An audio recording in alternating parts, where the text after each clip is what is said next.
Hello दोस्तों, मैं हूं आशीष। स्वागत है आपका आज की इस खौफनाक कहानी में। कहानी शुरू करने से पहले चैनल को जरूर सब्सक्राइब कर लीजिए ताकि आप कोई भी सच्ची और डरावनी कहानी मिस ना करें। तो चलिए अब शुरू करते हैं आज की सच्ची वारदात। बिजनेसमैन सुखबीर ने फरीदाबाद में 500 वर्ग गज में एक आलीशान कोठी बनाई थी, जिसमें वह अपनी पत्नी मोनिका के साथ रहते थे। शादी के कई साल बीत जाने के बाद भी उनके आंगन में बच्चे की किलकारी नहीं गूंजी थी।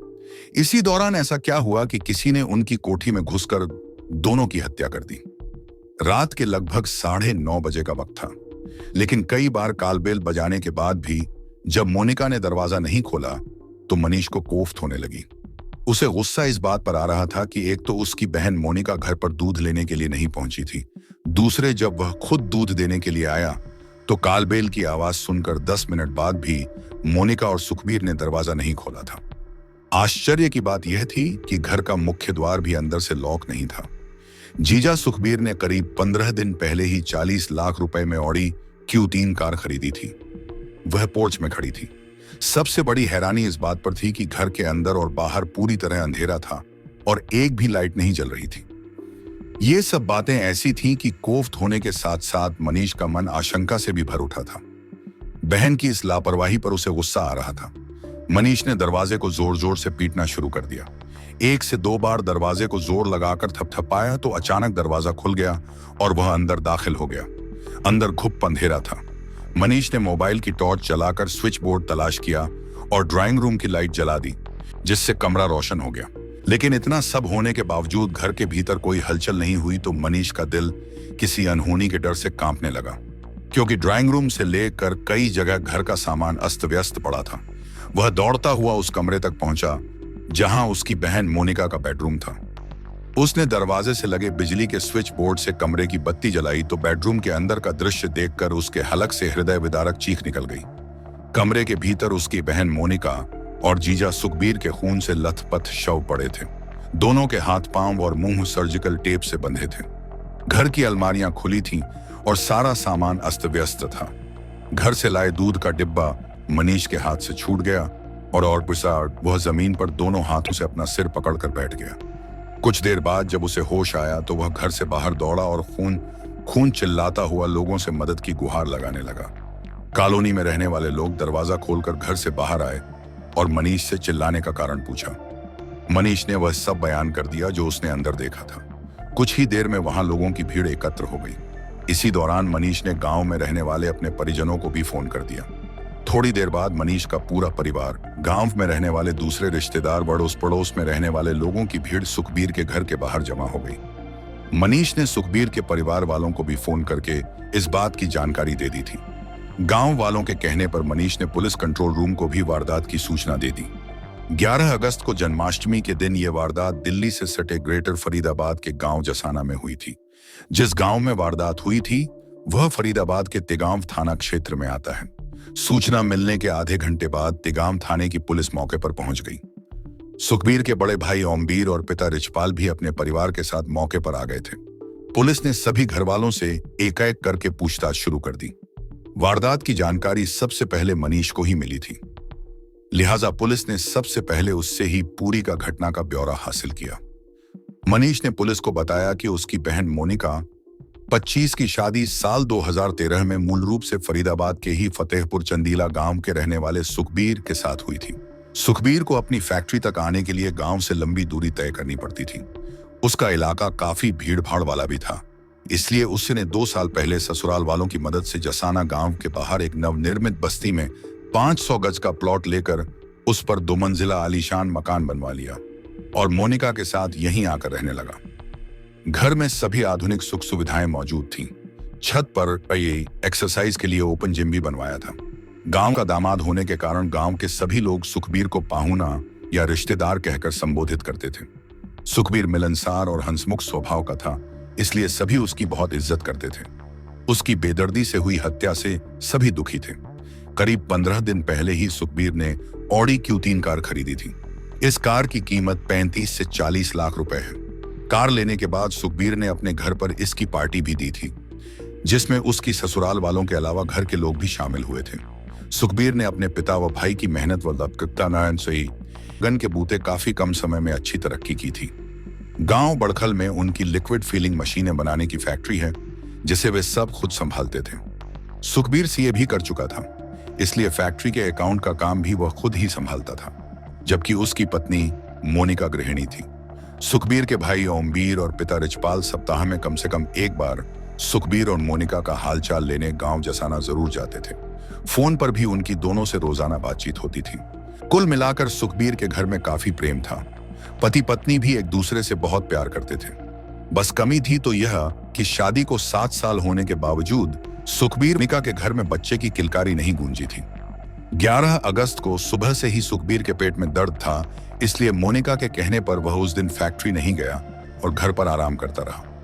दिन भर आराम करने के बावजूद जब पेट की तकलीफ कम नहीं हुई तो मोनिका सुखबीर को सुबह 11 बजे दवा दिलाने के लिए अपने साथ डॉक्टर के पास ले गई।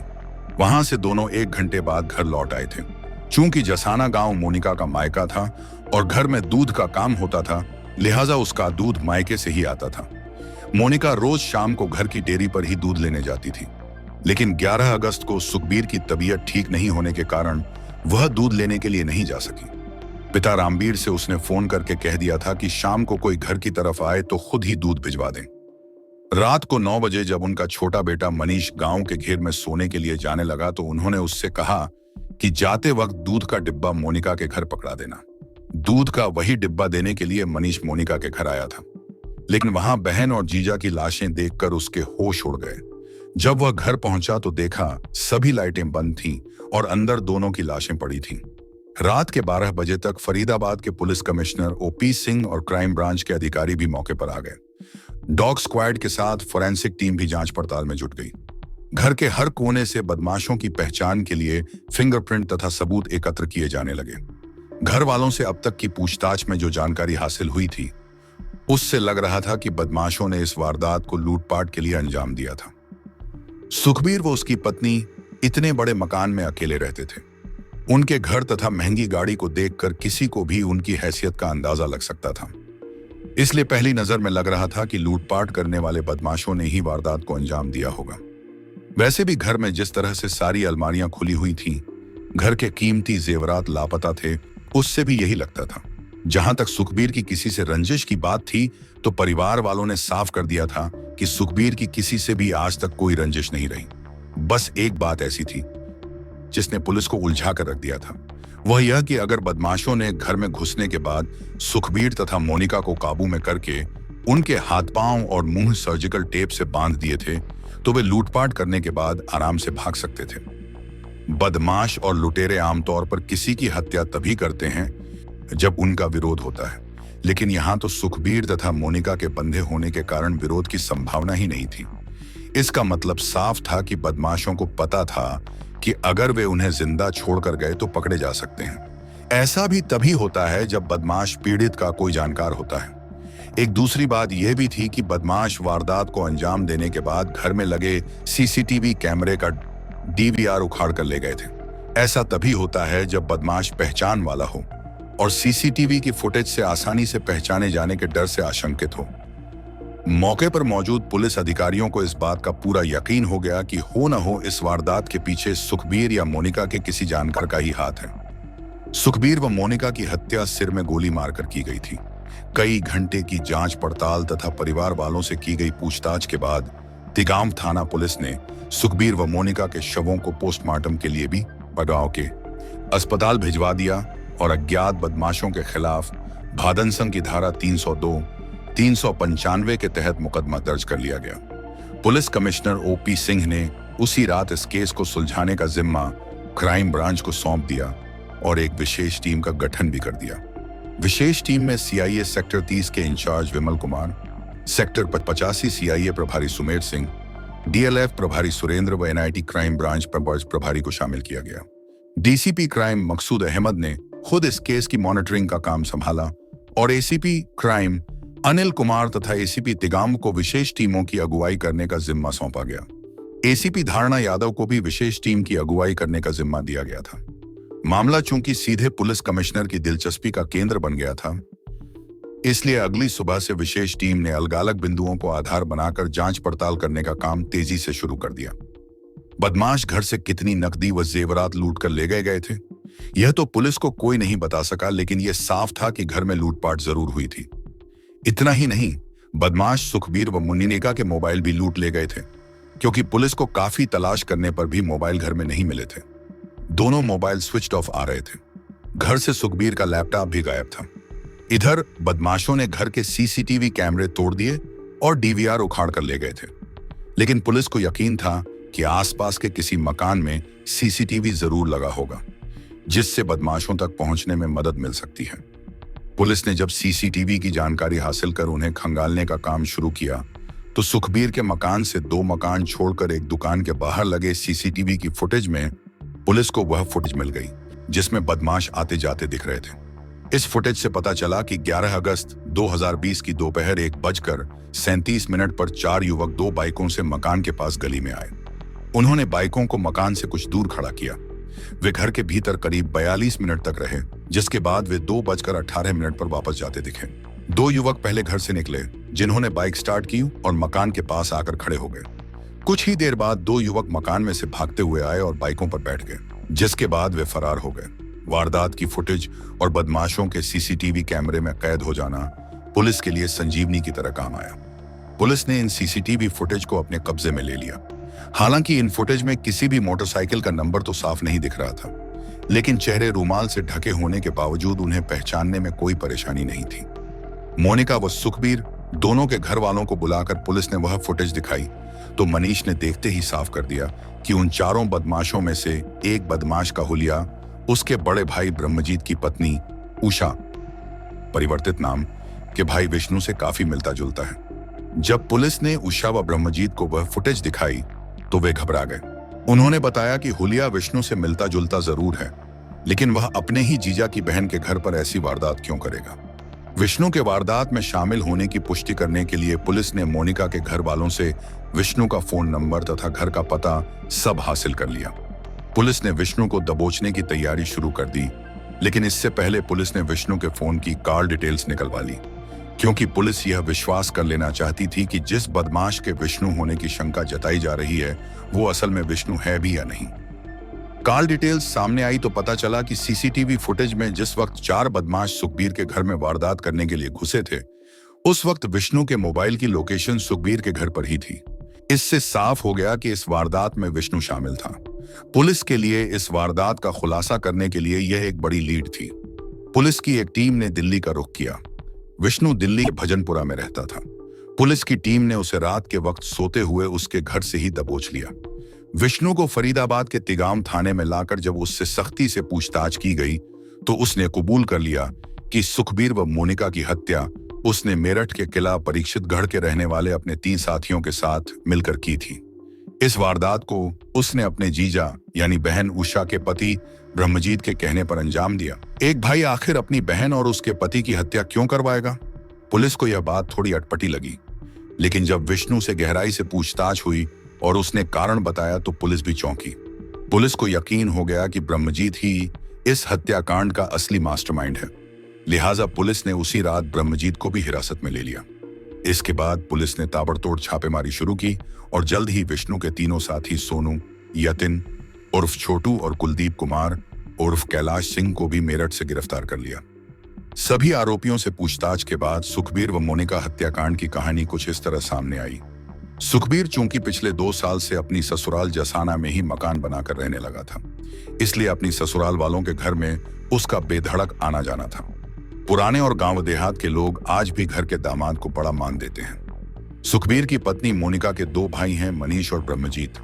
दोनों ही शादीशुदा हैं और दोनों लंबे चौड़े घर में अलग अलग हिस्सों में रहते हैं। सुखबीर अपने दोनों सालों के घर में बेधड़क आता जाता था। ब्रह्मजीत की पत्नी उषा देखने में परिवार की दूसरी महिलाओं से कुछ ज्यादा सुंदर थी, लिहाजा सुखबीर उसके घर कुछ ज्यादा और बेधड़क आता जाता था। उषा भी खुले स्वभाव की थी। चूंकि सुखबीर उसकी ननद का पति था, इसलिए वह उसका बेहद सम्मान करती थी। लेकिन जब कभी सुखबीर उसके साथ हंसी मजाक करता तो वह भी उससे हंसी मजाक कर लेती थी। हुआ यूं कि करीब 2 महीने पहले सुखबीर जब ब्रह्मजीत के घर पहुंचा तो वह घर में नहीं था और उसकी पत्नी नहाने के लिए बाथरूम में थी। सुखबीर सोफे पर बैठकर उसके बाहर आने का इंतजार कर रहा था कि उसकी नजर सामने पड़े उषा के मोबाइल फोन पर पड़ी। उत्सुकतावश उसने उषा का फोन उठा लिया और उसे चेक करने लगा। उसने उत्सुकता में ही फोन उठाकर परिवार की फोटो तथा वीडियो देखना शुरू कर दिया। अचानक कुछ ऐसी वीडियो और फोटो देखकर उसके होश उड़ गए जिसमें उषा ने अपने निजी पलों की ऐसी तस्वीरें तथा वीडियो बनाए हुए थे जिसमें वह पूरी तरह या तो निर्वस्त्र थी या उसके शरीर पर बहुत कम कपड़े थे। सुखबीर की पत्नी मोनिका भी हालांकि बेहद खूबसूरत थी, लेकिन ब्रह्मजीत की पत्नी उषा, जिसे वह भाभी कहता था, अपने कदकाठी और छरहरे बदन के कारण हमेशा उसके आकर्षण का केंद्र रही। उस दिन सुखबीर ने जब उषा की ऐसी फोटो तथा वीडियो क्लिप देखी तो उसकी आंखों में उषा के प्रति कामना के डोरे तैरने लगे। मन में उषा को अपना बनाने की तमन्ना का ज्वार फूटने लगा। हालांकि किसी की इजाजत के बिना चोरी छिपे उसका मोबाइल देखना एक तरह गलत काम है, लेकिन उस दिन पूरे परिवार की इज्जत का तारा बना सुखबीर यह पाप कर बैठा। उसने उषा के बाथरूम से आने के पहले ही उसके मोबाइल में पड़ी उसकी निजी पलों की फोटो और वीडियो अपने मोबाइल में ट्रांसफर कर ली और ट्रांसफर हिस्ट्री को डिलीट कर दिया ताकि किसी को पता न लगे। उस वक्त सुखबीर को नहीं पता था कि उसने किस मकसद से उषा के फोटो और वीडियो अपने फोन में ट्रांसफर किए हैं, लेकिन कुछ दिन बाद जब उसने एकांत में उन तस्वीरों और क्लिप को देखना शुरू किया तो उसके मन में उषा को पाने की लालसा जाग उठी। आखिर एक दिन सुखबीर जब ब्रह्मजीत के घर गया और उसने उषा को अकेला पाया तो उसने अपने दिल की बात उषा से कह दी। दरअसल उस दिन सुखबीर ने उषा से ऐसी द्व्यर्थी बातचीत शुरू की जिससे उषा भी अचकचा गई। सुखबीर ने उषा से उसके छरहरे बदन, उसके सांचे में ढले जिस्म की तारीफें इस तरह करनी शुरू कर दी कि उषा ने पूछ ही लिया, जीजा जी, आज आप ये कैसी बहकी बहकी सी बातें कर रहे हैं? सुखबीर ने मौका देखकर खुलकर बताने की जगह अपना मोबाइल खोलकर उषा को उसकी तस्वीरें और वीडियो दिखानी शुरू कर दी और बोला, उषा भाभी, आपकी ऐसी तस्वीरें देखकर तो विश्वामित्र की तपस्या भी भंग हो सकती हैं। हम तो वैसे भी आपके हुस्न के पहले से कदरदान हैं। भाभी, कभी हम पर भी अपने इस हुस्न की बरसात कर दो। दरअसल सुखबीर को लगा था कि अपने फोन से उषा को उसी की आपत्तिजनक तस्वीरें दिखाने से उषा की उसके प्रति हिचक दूर हो जाएगी और वह शर्माते स्कुचाते हुए उसके अंकपाश में आ जाएगी। लेकिन हुआ इसका उलटा। उस दिन उषा की सुखबीर से खूब बहस हुई।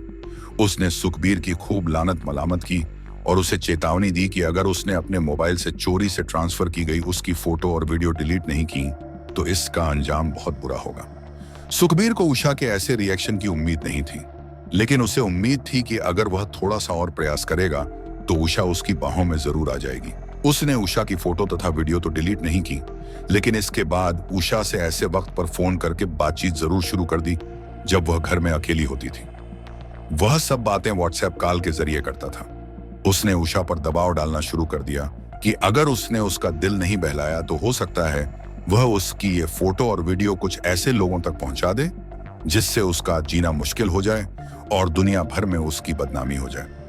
इस बात को लेकर उषा अक्सर तनाव में रहने लगी। इसी दौरान ब्रह्मजीत को भी उषा के बदले हुए व्यवहार तथा उसके तनाव में रहने का एहसास हुआ। जब उसने पत्नी उषा से इसकी वजह पूछी तो उषा अपने दिल में भरे गुबार को रोक न सकी। उसने पति को नंदोई सुखबीर की सारी बात बता दी कि वह किस तरह उसे ब्लैकमेल कर रहा है। किसी भी पति के लिए पत्नी की इज्जत सबसे बड़ी चीज होती है, लेकिन मुश्किल यह थी कि इस हरकत को करने वाला भी कोई गैर नहीं बल्कि इकलौती बहन का पति था। उसने उषा को समझाया कि फिलहाल वह चुप रहे, वह जल्द ही कोई रास्ता निकालेगा। इसी तरह कई दिन बीत गए। दूसरी तरफ सुखबीर फोन करके उषा को हर दिन ब्लैकमेल करके अपना दबाव बढ़ाता जा रहा था। इसी बीच 3 अगस्त को रक्षाबंधन आ गया। चूंकि उषा का तनाव के कारण मन ठीक नहीं था, इसलिए उसने अपने भाई विष्णु से कह दिया कि वह इस बार घर नहीं आ सकेगी, वह राखी बंधवाने खुद ही आ जाए। उषा का भाई विष्णु जब रक्षाबंधन पर उसके पास आया तो बहन के चेहरे पर फैली उदासी तथा तनाव उससे छिप नहीं सका। उसने अपनी कसम देकर उषा से पूछ ही लिया कि ऐसी कौन सी बात है जिसकी वजह से वह परेशान है। न चाहते हुए भी उषा को भाई से सुखबीर की तरफ से उसे ब्लैकमेल किए जाने की सारी बात बतानी पड़ी। किसी भाई के लिए रक्षाबंधन के दिन उसकी बहन की अस्मत पर आंच आने की बात पता चलना कितनी बड़ी पीड़ा होती है, यह कोई उस दिन विष्णु के दिल से पूछ सकता था। सुखबीर की इस घिनौनी हरकत को जानकर उसका खून खौल उठा, लेकिन उसकी बहन उषा ने उसे अपनी कसम देकर शांत कर दिया। उस दिन विष्णु को सुखबीर से ज्यादा गुस्सा अपने जीजा ब्रह्मजीत पर आया। उसने अपने जीजा को खूब लानत दी और धिक्कारा की पत्नी के इतने बड़े अपमान के बाद भी किस तरह उसका खून ठंडा पड़ा है। ऐसा नहीं है विष्णु कि मेरा खून ठंडा पड़ा है। मेरा मन तो चाहता है कि उस कमीने को अभी जाकर खत्म कर दूं, लेकिन फिर सोचता हूं कि आरोश में ये काम कर दिया तो मुझे पुलिस पकड़ लेगी। फिर उषा का क्या होगा, क्योंकि सब जानते हैं कि वह मेरा जीजा है। कितनी भी सफाई से काम करूं, लेकिन भेद तो देर सबेर खुल ही जाएगा। बात विष्णु की भी समझ में आ गई। उसने जीजा से कहा, तुम कहो तो मैं ऐसे लोगों का इंतजाम कर दूं कि वे इस हरामजादे का काम तमाम कर दें। कोई है तुम्हारी नजर में तो देखो, क्योंकि उषा की इस बेइज्जती के बाद से मेरी रातों की नींद उड़ी हुई है, ब्रह्मजीत ने कहा। लेकिन साथ ही उसने यह भी कहा कि उसके पास इस काम को करने वाले लोगों को देने के लिए पैसा नहीं है, लेकिन उन्हें सुखबीर के घर में इतना माल तो मिल ही जाएगा कि उन्हें काम करने का मलाल नहीं होगा, क्योंकि उसके पास पैसे की कोई कमी नहीं है। उस दिन ब्रह्मजीत और विष्णु ने सुखबीर की हत्या का पूरा मन बना लिया और विष्णु दिल्ली आने के बाद इस काम के लिए भाड़ेर के हथियारे जुटाने में लग गया। सबसे पहले उसने हत्या के लिए 2 तमंचे व कारतूस खरीदे तथा उन्हें लाकर अपने जीजा को दे गया। इसके बाद उसने अपने 3 पुराने जानकारों मेरठ के परीक्षित गढ़ निवासी सोनू, यतिन उर्फ छोटू व कुलदीप कुमार उर्फ कैलाश सिंह से इस बारे में बात की। दरअसल विष्णु अवैध शराब की तस्करी के धंधे से जुड़ा था। मेरठ के उसके तीनों दोस्त भी इसी धंधे में थे और कभी कभी उससे माल खरीदते थे। विष्णु ने उनसे बताया कि उसकी बहन को उसका नंदोई कुछ गलत फोटो और वीडियो दिखाकर ब्लैकमेल कर रहा है। वह चाहता है कि वे तीनों बहन के नंदोई की हत्या करने में उसकी मदद करें। उन्हें घर से इतना माल मिल जाएगा कि इस काम के लिए उन्हें पछताना नहीं पड़ेगा। माल मिलने और बहन की खातिर दोस्त की मदद करने के नाम पर सोनू, छोटू व कुलदीप इस काम को करने के लिए तैयार हो गए। बस इसके बाद विष्णु ने जीजा ब्रह्मजीत के साथ मिलकर सुखबीर की हत्या का पूरा ताना बाना बुन लिया। वारदात को अंजाम देने से पहले एक दिन शाम के वक्त तीनों ने विष्णु के साथ आकर सुखबीर के घर का निरीक्षण भी कर लिया। उसके बाद उन्होंने प्रतापपुर इलाके से 2 मोटरसाइकिल चुराई। जन्माष्टमी के दिन वारदात करने के लिए चुना और उस दिन चोरी की दोनों मोटरसाइकिलों पर सवार होकर विष्णु अपने तीनों दोस्तों के साथ जसाना गांव पहुंच गया। गांव के बाहर ब्रह्मजीत से उनकी मुलाकात हुई। उसने चारों को पहले से खरीदे गए तमंचे और एक पिस्टल दिया। इसके बाद ब्रह्मजीत अपने घर चला गया और बाकी चारों लोग अपना काम करने के लिए सुखबीर के घर पहुंच गए। संयोग यह था कि सुखबीर जहां रहता था वह गली सुनसान रहती थी, इसलिए उन्हें वहां आते किसी ने नहीं देखा। उन्होंने घर में घुसते ही सुखबीर तथा मोनिका को बंधक बना लिया। बड़ी सर्जिकल टेप से दोनों के हाथ पांव बांध दिए। फिर घर में लूटपाट की। घर में जो भी गहना व नकदी मिली उसे एक बैग में भर लिया और बाद में सुखबीर तथा मोनिका को गोली मार दी। हालांकि ब्रह्मजीत ने कहा था कि उन्हें मुंह पर कपड़ा बांधकर केवल सुखबीर की हत्या करनी है, लेकिन मोनिका ने वारदात के दौरान विष्णु का चेहरा देख लिया और पहचान लिया था, इसलिए उन्होंने पकड़े जाने के डर से मोनिका की भी हत्या कर दी थी। चूंकि सुखबीर जिस जगह पर मकान बनाकर रहता था वहां पर आसपास और पीछे के एरिया में सभी प्लॉट खाली थे, जबकि सामने पड़ोस में रहने वाले मकान मालिक घटना के समय घर पर नहीं थे। यह परिवार किसी काम से बाहर गया हुआ था। किसी ने भी गोली चलने की आवाज नहीं सुनी, लेकिन उनके घर के बाहर बनी एक दुकान के बाहर लगे सीसीटीवी कैमरे में बदमाशों के आने की सारी रिकॉर्डिंग हो गई। वारदात को अंजाम देने के बाद उन्होंने घर में रखा एक लैपटॉप, सुखबीर व मोनिका के मोबाइल फोन तथा सीसीटीवी का डीवीआर भी उखाड़कर बैग में भर लिया और सीसीटीवी कैमरे तोड़ दिए। क्योंकि ब्रह्मजीत ने उन्हें पहले ही बता दिया था कि सुखबीर के घर में सीसीटीवी लगा है, इससे उन्हें लगा कि अब उन्हें कोई नहीं पकड़ पाएगा। लेकिन उन्हें यह पता नहीं था कि पड़ोस के मकान में लगा सीसीटीवी उनके अपराध की चुगली कर देगा। 13 अगस्त को जरूरी पूछताछ के बाद पुलिस ने 5 आरोपियों को अदालत में पेश किया, जहां से उन्हें 3 दिन की पुलिस हिरासत में भेज दिया गया।